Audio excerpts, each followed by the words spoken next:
Hello, and welcome back to Aetheral Space 3.1. The start of Arc 3! Nice. Yeah. Well, for you guys, this is a brand new arc, but for me, this is the fourth one in the recording, and I'm both sick and my voice is worn out, so I'm not sure I'm going to hold out for this whole one. Last time, we finished off with Arc 2, was Bruno and Serena. They were experiencing a memory of their hands being beaten. They woke up, they talked to Dragon. Dragon reunited with, Bruno and Serena reunited with Ruth and Skipper. The crew was back together. Bruno finally accepted Dragon as a comrade. And he was like, well, maybe this wasn't a totally bad day. And looks like some friendships have finally developed. Nice. Yeah, this is like when Suzuka went off with Sokka for their secret mission. Dragon's gonna have a mission with each guy. So next is Ruth or Skipper. Well, Ruth was like the OG mission. Yeah, I guess. Oh, that's true. Now all that's left is Skipper. Right. All right. Shall we get So without further ado, we'll get started. She's a beauty, ain't she? Grinned Skipper. He flexed his new arm. Hey! I was worried. Oh, it's prosthetic. He flexed his new arm, watching with obvious fascination as the artificial muscle fibers, the shining silver strings, stretched and contracted accordingly. Without its exterior casing, the prosthetic arm seemed fairly flimsy, to tell the truth, but Dragon couldn't deny the intricacy of the engineering that had gone into it. So I want to make a call right now. Sorry to interrupt so early, but just like how Joseph in JoJo's Part 3 always has his artificial hand smashed, I have a feeling this prosthetic is going to be like a new range for Tanhony to smash the arm over and over. Yeah, it's going to get smashed over and over to like show the villain's power level or whatever. Easily destructible body part. Prosthetics in anime-esque media never last long. Edward They Elric. They were in a hospital room on the planet Talden. Oh, Talden arc. Somehow, Skipper had managed to pull in enough favors from his contacts in the UAP to get a private room at the Anna Saint Memorial Hospital. Dragon didn't imagine Skipper's new prosthetic could have been cheap, so those contacts of Skipper's must have been very high quality. The room was a sterile white, reminding Dragon somewhat of a supremacy cruiser, but the white seemed more sleek than stark here, intended to provide comfort more than present an unyielding image. Architecture designed for luxury rather than intimidation. Outside the expansive window, a sprawling cityscape could be seen. The section of Talden suitable for human habitation wasn't too large in the grand scheme of things, but the planetary government had packed that small area with as much civilization as it could hold. The planet and the city were both called Talden. Buildings built upon buildings, stretching as far up as the eye could see. A tower... Okay, we get it. Tower made of towers. Even in this upper section, the sunlight was partially blocked out by the monolithic skyscrapers that towered above. Mr. Skipper, said Serena from her chair, peering at where Skipper lay in his hospital bed. Yes, Serena? That doesn't make any sense. Skipper smiled. What doesn't make any sense? You're a boy, Serena said, so how come your arm is a she? It's just an expression, Skipper said. Oh my god, I almost destroyed the integrity of the comic. There was no italics. I was about to say... I'm so used to her, I still emphasized boy. Weariness in his tone suggested that these kind of questions weren't too uncommon. You don't have to take it literally, okay? Did you steal it from a robo-girl? Serena frowned. I love Serena. She's the new waifu. Waifuism ended with Ruth. Now Serena's my bae. She seemed genuinely distressed at the prospects. Bruno chimed in, his exasperated expression taking precedence over Serena's for an instant. No, Serena. Oh, wait, this is Bruno. No, Serena, he didn't. We came here and bought it with money, remember? Ruth nodded from the corner where she was standing with Dragon. Serena's expression didn't brighten up. Instead, she crossed her arms and grumbled. Could be a setup. As Skipper, Bruno, and Serena continued their, for lack of a better word, argument, Dragon leaned in to speak to Ruth. Is it always like this? He muttered. Yep, she said. Her eyes were still focused on Skipper's new arm, traces of the sadness she'd displayed back on Kalis Breck still visible in her eyes. It was annoying to talk to someone who was clearly unhappy. Fucking rip depressed people. So Dragon decided he might as well try to cheer her up, or at least change the direction of her train of thought. She knows it's not actually from a robot girl, right? He chuckled. Stating the obvious wasn't the gold standard of his comedic repertoire, but he supposed that it was better than nothing. Ruth nodded. She understands more than she lets on. She's not stupid. She just looks at things differently. Dragon thought back to the death glare Serena had given him back in that cave on Yazlov when he'd mentioned the name Kant. Yeah, he could see that. He tapped his foot against the ground as Ruth's gaze returned to Skipper's arm, searching his mind for conversation topics. Feels weird. Oh, this is Dragon. Feels weird, he muttered after a moment. Ruth glanced at him. What does? Not being in supremacy territory, he said. I've never left it before. There's this sense, like I shouldn't be here. Like you don't belong here, Ruth nodded. Yeah, I get ya. I got the same thing first time I set foot outside the UAP. Excuse me. How many of these fuckers were in the UAP? Bruno was in it. Ruth was in it. Oh, is it I thought it was like a military organization. No. I'm dumb. You're from these parts, then? It was a stupid way to phrase it, really. The United Alliance of Planets was a loose but massive coalition of worlds united solely by the fact that they didn't want to be invaded. That's awesome. There was hardly a consistent culture that would make the planet similar enough for Ruth to feel any nostalgia here. Is this like Aetheral Space EU? Basically. Not these parts exactly, said Ruth quietly. Her shoulders tensed up. Bad memories, clearly. Dragon frowned. His objective had been to cheer her up, but he'd clearly done the opposite. Nice going, dum-dum. You two planning a mutiny over there? Called out Skipper from his bed. Give me a warning before you pull the guns out if you are. Serena followed his gaze, face dropping as she did. Don't, Miss Blaine! Even though Skipper stole that girl's arm, he's good deep down! I'm sure of it! Dragon rolled his eyes. Mind your own business, old man, he said. If I wanted to mutiny, you'd already be out the window. Skipper put his new hand to his heart, face a mask of mock indignation. Old, he whispered, as if the word was a deathly insult.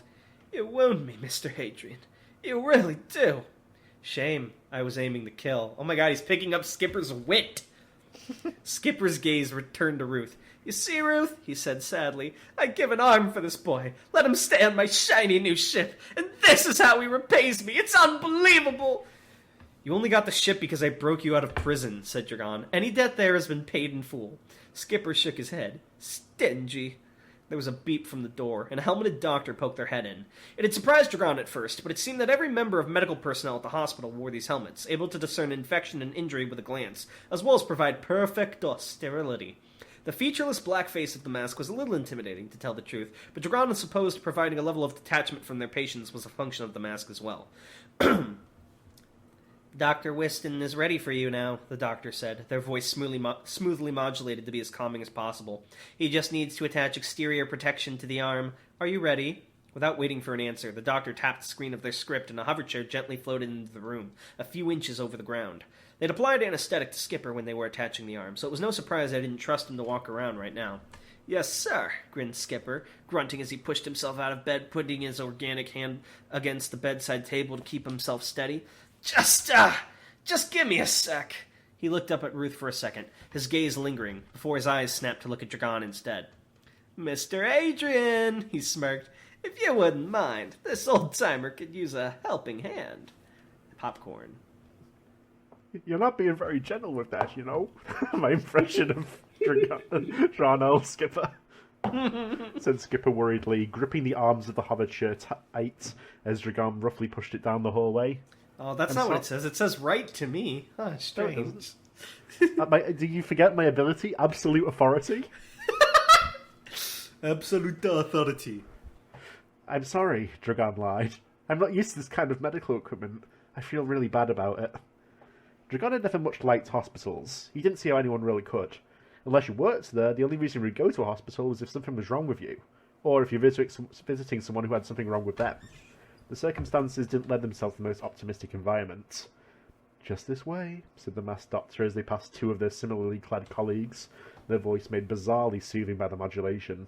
It should only take a few minutes to get the exterior attached. Don't worry. Me? Grinned Skipper, leaning back on his seat. Probably should be in. Worry? Not once in my life, right, Mr. Hadrian? Dragon grunted. I didn't quite catch that, kiddo. Right.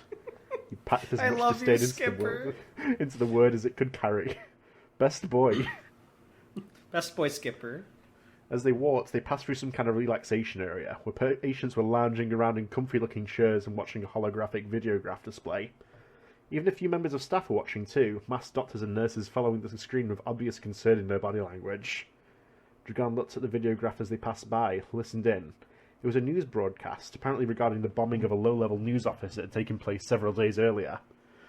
We have now received confirmation, the Pugnant newsreader was saying, eyes obviously scanning some kind of display just off screen, that the explosion that took 15 lives earlier this week was indeed the work of the terrorist known as the Citizen, or at the very least that they have claimed... You have to say it like, the Citizen.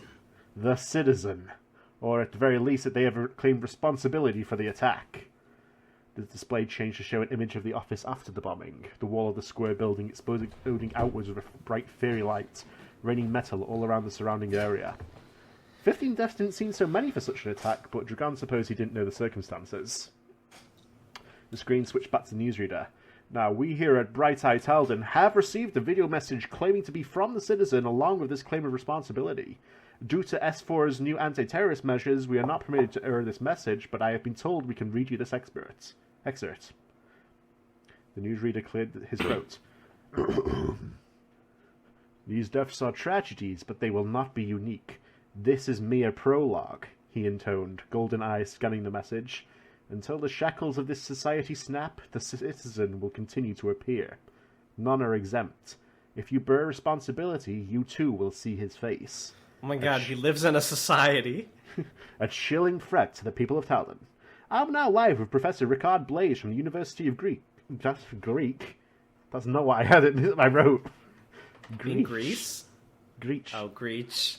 Who specializes in criminal psychology. Professor, what does this message say to you? As the newsreader switched to his interview, Dragon felt a cold metal finger tap his arm. He jumped and looked down at Skipper, who was looking at him with an eyebrow raised.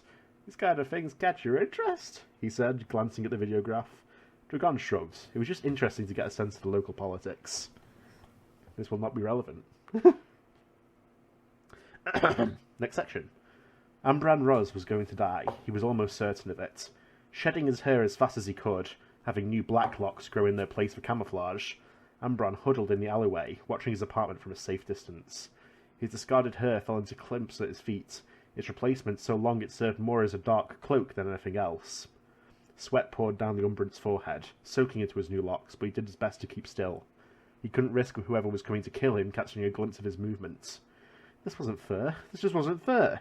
He was a reporter for Why's sake. He didn't get paid enough for this kind of peril. Peril? Oh my god, the British author coming out in you. He knew the information he'd stumbled into was deadly, but it wasn't like he'd wanted to find it. He'd be fine keeping quiet with just a little bribe. Corrupt! You must be executed for corruption! This section of the city was crowded beyond crowded, apartments smashed together as close as they could go while still technically being considered rooms. Cars flew past so quickly they were just black blurs, briefly cutting out the lights from the neon advertisements that coated nearly every surface. The walkways were full to bursting with crowds, the metal paths seeming precarious over the urban plummets. The perfect path to blend in if Ambran could get out the alley without being noticed. And that wasn't something he was especially confident in. An uncertain solution slowly congealed inside of his head like rotting fruit. Incredibly unlikely to work, but it could give some peace of mind. There were people who wanted to kill him. What had happened back at the office had made it clear enough. But there were also people who wanted to make him surrender what he knew before they killed him. That information was his lifeline, at least for a while. He needed to safeguard it as long as he could. His pain tolerance was nearly non-existent. He'd break before the torture even started, if it came to that. The only way he could stop himself from giving up the information was if he didn't know the information. There was a thing only Umbrants could do, part of the package of half-baked features that a gene-tyrant creator had put into them. Ambran took a deep breath, closed his eyes, and consciously forgot. What exactly he'd forgotten he no longer knew. The memories would be completely inaccessible. That's so based! That's such a useful power. Nice, it's good, yeah. Also, you know, like, Umbrants never... You know how good that is? They never had to cringe and be unable to sleep because of a bad past memory. That's so OP. If he was captured, he'd bought himself a week before they killed him. Think of it, though, they could still just torture him to death looking for information he didn't have. Still, the burden of his shoulders felt so much less heavy. Whatever he'd just forgotten, it had been truly awful. Sneaking himself away into the darkness of the city, Ambran didn't even turn to look as his apartment burst into flames behind him. It was business as usual on Talden, after all. Wow, Talden kind of sucks. Yeah, it's downtown. Why is every single planet ruled by, like, a dark underworld? Can't have shit in Talden. Can't have shit in Talden! That's the motto. Post that everywhere, only Aetheral Space fans will get it. The plating they'd put on Skipper's new arm to cover the delicate inner mechanisms was good work. It consisted of a series of interlocking metal plates painted to match Skipper's natural skin tone. Uh-oh, someone's read Full Metal Alchemist. That's not how it works in Full Metal Alchemist. No, I'm just kidding, because it's a big metal arm. It's not big. It's just sort of like painted to look like skin from a distance. Oh, I thought they were like putting armor on top of the prosthetic, so I assumed it would be big. No. Hell, from a distance, Dragon was pretty sure he wouldn't be able to tell the arm was artificial. The rating room was smaller than the one Skipper had been resting in, but in a hospital like this, small didn't mean much. It was still bigger than Dragon's supremacy quarters. This room didn't have any windows, making it more like an enclosed box, free of the vista they'd previously been enjoying. With the doctor gone for a moment, and the walls muffling sound, it seemed like Skipper and Dragon could have been the only ones in the building. A shiver went down Dragon's spine at the very thought. "Nice work, huh?" said Skipper, turning his arm over again to inspect it. I love we have the iconic Skipper voice now. Yeah, it's just Patrick Warburton. Warburton. They got a do with Patrick Warburton. The doctor had left him and Dragon alone in the room for a moment while he went to fetch the final paperwork. "You want to touch it?" "No." "How much did that thing cost anyway?" "Don't worry about it." "What are you worried about, by the way?" Dragon blinked. Had he heard that right? Skipper's tone had snapped from playful to serious mid-sentence. No, mid-word. The man wasn't even consistent about his emotions. "Huh?" he said. "You're worried," said Skipper, looking at the wall. There are no windows from his chair, or at the very least, I got excited. I read ahead a bit. Or at the very least, something is playing on your mind. There's no point hiding it. What is it? Dragon sighed, resisted the urge to grit his teeth. He really did hate the way this idiot could read him. "I want to know," he said quietly after a moment. "Know what?" Skipper's tone showed he already knew full well. "I want to know why you kidnapped me." Finally! Except this is the cliffhanger Tan leaves me on. So Suddenly I want the hospital wall exploded and a citizen walked in. Oh please! If that's how 3.2 starts, I hate you. So I want to actually give you a ton of praise because I feel like this is the best transition chapter into a new arc I've seen in a web serial in a good bit. You know, you have a really good transition into where they go and kind of the group recuperating while still delivering information in a way that doesn't feel forced. You know, you skip past the tediousness of travel or introducing the planet. You just get right into the meat, kind of introduce it as you go. We get a little bit of exposition about something going on. We get an excerpt from someone who's being terrorized, and we learn a little bit more about Umbrance. And then finally, of course, you tag our interest with the question everyone's been asking, leaving us on a cliffhanger for the next chapter. So we're already somewhat invested into the arc. Brilliant I'm trying transition. to go all gun barrels to arc 3, yeah. Yeah, this was truly a great first chapter to a new arc. I really liked it. I give this chapter an honest 10 out of 10. I don't feel like there were any major issues. This was pretty awesome. And I'm really hyped in. It's a shame I'm going to have to wait another week or two to get back on the what's the word I'm looking for? Get back in the saddle, so to speak. Hype train. Hype train. All right, so my question for this week is, why the hell do you think Skipper kidnapped Dragon? You can be as vague as you want, since obviously if it's for a hyper-specific plan, we wouldn't know, but, leave your thoughts down below. Yeah. It's not hacking, obviously, because the first thing that was expressed was that Dragon doesn't know how to hack. I don't know what I'm doing. I love how that was a racial thing, too. It's like, what, you think just because I'm the super smart race that I know how to hack? Asshole. I'm a boomer. I've never used a computer in my life. I only use scripts to play Happy Birds. I only use Apple scripts. I've somehow in my head mixed Angry Bird and Flappy Bird and created Happy Bird while thinking I was referencing something that actually existed. Oh, good times. Wait, does Happy Birds exist? I don't think so. Maybe Okay, a knockoff game. Maybe it exists in Aetheral Space World, Happy Birds. Happy Birds. It's All the right. game where you play as a bird and pick turnips. Well, everyone, thank you for attending, and thank you for seeing. If you've come this far, if you're genuinely keeping up and you're already in Arc 3, then you're probably just as invested as I am. And I give everyone a shout-out, because we truly appreciate everyone who reads this work. Tan puts a lot of time and effort into it, and I'm really glad to see him continuing with the series without giving it up, and your support means the world. Your comments are awesome. We love seeing your answers to the questions, so just thank you, everybody. I will say something. I'm going to be a little bit selfish here and make a request of our loyal viewers. So, as Donald said, if you're this far in, you probably like Aetheral Space. Oh my god! I know what he's going to ask. On Royal Road, if you are enjoying it, I would really appreciate anyone who would could find the time to leave a review just giving their opinions. But even if you don't, we appreciate you just giving your time to listen and read along, too. But yes... It's just that if you have a spare minute, maybe... A review would be helpful if Tan can guilt you into it. Mm-hmm. All right. So, I guess that's it. Thank you for watching.